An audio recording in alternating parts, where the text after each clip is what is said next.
సర్కార్ కొలువుల కోసం వేలకు వేలు పోసి ఏండ్లకేండ్లు కోచింగ్లు తీసుకొని పట్నంలో అర్రలు కిరాయికి తీసుకొని ఓ పూట తిన్నా తినకున్నా ఒయిలను ఇడవకుండా చెమట తీస్తుంటారు. నోటిఫికేషన్ వచ్చిందంటే చాలు సినిమాలు షికార్లు దోస్తులు చుట్టాలు ఫంక్షన్లు గింక్షన్లు అన్ని బంద్ పెట్టి చదువుడే చదువుడు.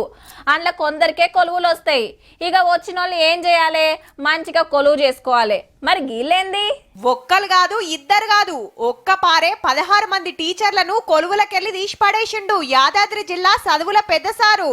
ఒక స్కూల్ అసిస్టెంట్ కడమోళ్ళు ఎస్జిటి టీచర్లు బడికి సక్కగా వస్తలేరనో పాఠాలు మంచిగా చెప్తలేరనో కాదుల్లో అసలు బడి మొఖాన్నే చూస్తలేరట. ఒక్క రోజో 2 రోజులో 6 రోజులో కాదు 19 ఏండ్ల కాంచలి పత్తాకు లేరు కొందరైతే.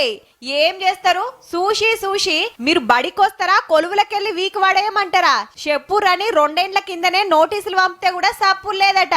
ఇంత పనికున్నారా అని అందరిని తీసేసిండ్రు బాజప్తా. మరి అంతగనం ఏం కమాయి చేస్తుండ్రో లెక్కకైతే డ్యూటీలో లాపరవ వేస్తే సస్పెండ్ చేస్తారు. కానీ వీళ్ళు డ్యూటీనే లైట్ తీసుకున్నారు కాబట్టి ఉద్యోగం ఊడిపోయిందన్నట్టు. వాళ్ళు రారు పాఠాలు చెప్పరు. ఇటు పోరలాగం అటు నిరుద్యోగులకు శాపం.